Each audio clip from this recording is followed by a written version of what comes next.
हमारे सभी सुनने वालों को मेरा रोशनी का प्यार भरा नमस्कार। श्रोताओं, आज मैं आपके लिए लेकर आई हूँ दी ओपन विंडो कहानी का हिंदी अनुवाद, जो लिखी गई है एक ब्रिटिश लेखक हेक्टर ह्यू मनरो के द्वारा, जिन्हें उनके उपनाम साकी से बेहतर जाना जाता है। ये कहानी है एक पुरुष के बारे में जिनका नाम है फ्रैम्पटन नटल, जो अपनी जिंदगी में अपनी मानसिक परेशानियों से बचने के लिए गांव में जाते हैं, जहां इनकी मुलाकात एक युवा लड़की वेरा से होती है और शुरू होती हैं उनकी नई परेशानियां। तो शुरू करते हैं दी ओपन विंडो का हिंदी अनुवाद। 15 वर्ष की एक बहुत ही आत्म केंद्रित युवती ने कहा, मेरी आंटी शीघ्र ही नीचे आ जाएंगी मिस्टर नटल। इस बीच आपको कोशिश करनी चाहिए कि आप मेरे से बात करें। फ्रैम्पटन नटल ने आने वाली आंटी की अनावश्यक उपेक्षा किए बिना कुछ कहने का प्रयास किया, जो उस समय भतीजी को पूरी तरह खुश करता। अपने मन में उनके ये ख्याल आया कि क्या कुल अजनबियों के उत्तराधिकार की ये औपचारिक यात्राएं तंत्रिका इलाज में मदद करने की दिशा में बहुत कुछ करेंगी, जो शायद वह करवाने वाला था। मैं जानती हूँ ये कैसा होगा, उसकी बहन ने कहा था, जब वह इस ग्रामीण परिवेश में पलायन करने के लिए तैयारी कर रहा था। तुम स्वयं को वहां नीचे दफन कर लोगे और किसी भी जीते जाते आदमी से बात नहीं करोगे, और तुम्हारी तंत्रिकाएं निरुत्साह से पहले से कहीं बदतर हो जाएंगी। मैं आपको उन सभी लोगों का परिचय पत्र दूंगी जिन लोगों को मैं वहां जानती हूँ। जहां तक मुझे याद पड़ता है, उनमें से कुछ काफी अच्छे लोग थे। फ्रैम्पटन ने सोचा कि क्या श्रीमती सैपल्टन वह महिला है जिसे वह परिचय पत्रों में से एक सौंप रहा था? अच्छे डिवीजन में आई थी। क्या आप मौजूद यहाँ अधिकांश लोगों को जानते हैं? भतीजी ने पूछा, जब उसने ये समझ लिया कि उनमें पर्याप्त मौन सहभागिता थी। फ्रैम्पटन ने कहा, शायद ही कोई आत्मा हो जिसे मैं यहाँ जानता हूँ।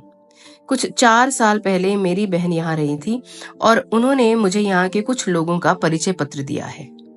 उन्होंने आखिरी बयान अलग अफसोस के लहजे में कहा। युवा महिला ने कहा, तो फिर मेरी आंटी के बारे में व्यवहारिक रूप से आपको कुछ भी नहीं पता है? फ्रैम्पटन ने स्वीकार किया और कहा, केवल उनका नाम और पता।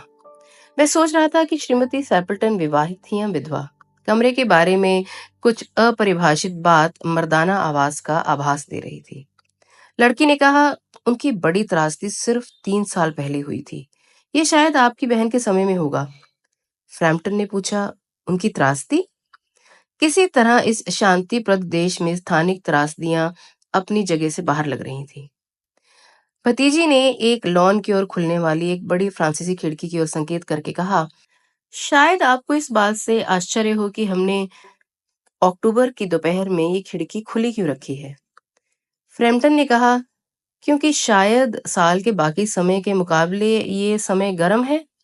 लेकिन क्या उस खिड़की का त्रासदी से कोई लेना देना है? आज से 3 साल पहले उस खिड़की से बाहर एक दिन के लिए उनके पति और उनके 2 युवा भाई अपने दिन की शूटिंग के लिए रवाना हो गए थे। वे कभी वापस नहीं आए। अपने पसंदीदा शूटिंग ग्राउंड के लिए मूर पार करने में वे तीनों दलदल के एक जोखिम भरे हिस्से में घिर गए थे।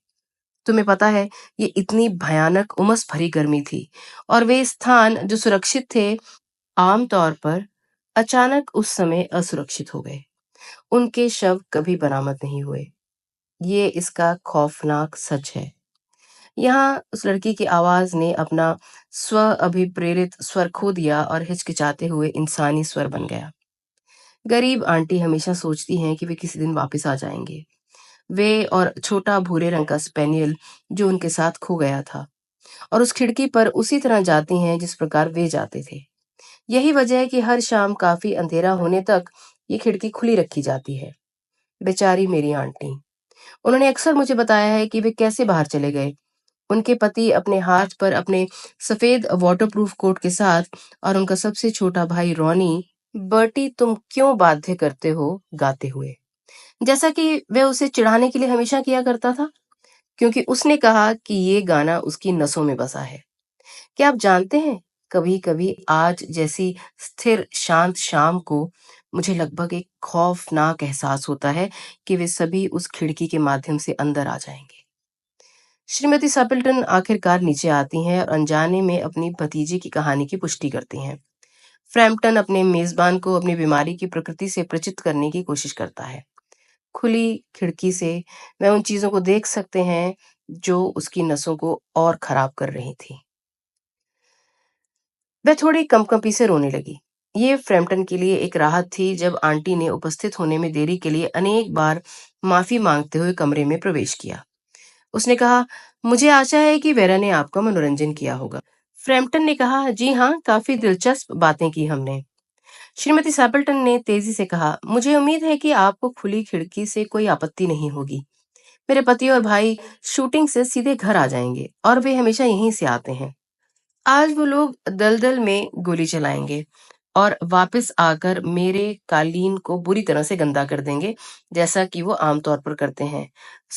तुम सब पुरुष वर्ग एक ही जैसे हो, है ना?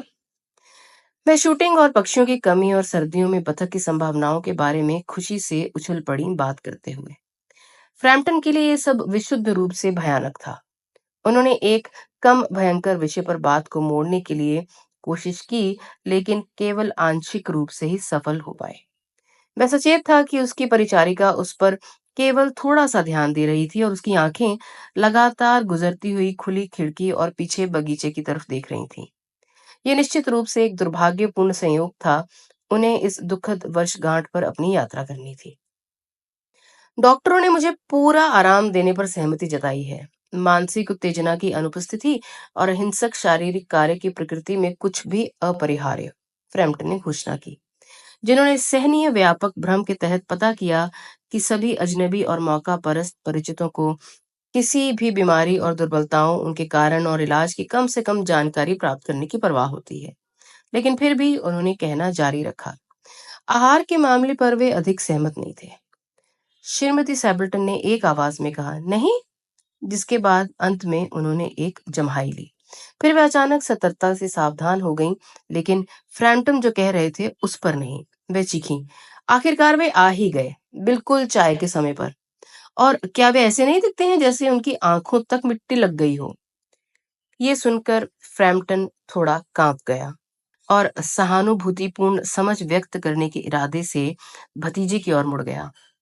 लड़की अपनी आंखों में स्तब्ध डर के साथ खुली खिड़की के बाहर देख रही थी। अनाम डर के एक ठंडे सदमे में फ्रैम्पटन अपनी सीट पर घूम गया और उसी दिशा में देखने लगा। गहरी होती गोधूली में तीन आकृतियां लॉन में खिड़की की ओर चली आ रही थीं।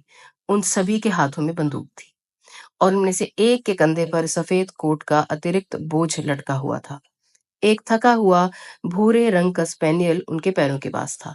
वे चुपचाप घर के पास आए और फिर एक कर्कश युवा आवाज अंधेरे से बाहर आई। मैं कहता हूँ बर्टी, तुम क्यों बाध्य करते हो?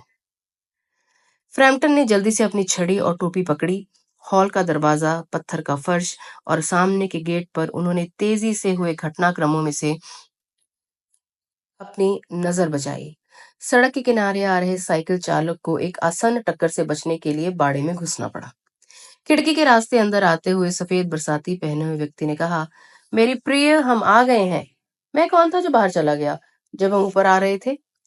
श्रीमती सैबल्टन ने कहा, एक सबसे असाधारण आदमी, कोई मिस्टर नटल।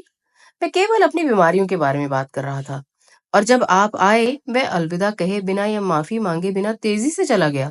कोई सोचेगा कि उन्होंने किसी भूत को देख लिया था। भतीजी ने शांति से कहा, मेरे ख्याल से शायद ये स्पेनियल की वजह से था। उसने मुझे कहा था कि उसे कुत्तों से डर लगता है। एक बार एक नदी के किनारे एक कब्रिस्तान में कुछ कुत्तों ने उसे एक बड़े झुंड में घेर लिया था और उसे एक नई खोदी हुई कब्र में अपने आप को बचाने के लिए रात बितानी पड़ी थी, जहां उसके ऊपर जंतु रेंग रहे थे, आवाजें निकल रही थी और झाग निकल रही थी। किसी को भी ये घटना पागल बनाने के लिए पर्याप्त है। मन घड़ंत कहानियां बनाना अल्पाविधि में, ये भतीजी की खासियत थी। तो मित्रों, यहाँ पर एक खत्म होती है एक बहुत ही रोमांचक लेकिन हास्यपद कहानी। आज की मुलाकात यहीं। मैं आपकी दोस्त रोशनी जल्द ही लेकर आऊंगी आपके लिए एक नई रोचक मनोरंजक कहानी। तब तक जुड़े रहिए और अगर आपने हमारा चैनल सब्सक्राइब नहीं किया है तो बिना किसी देरी के सब्सक्राइब करें बातचीत विद रोशनी यूट्यूब पर।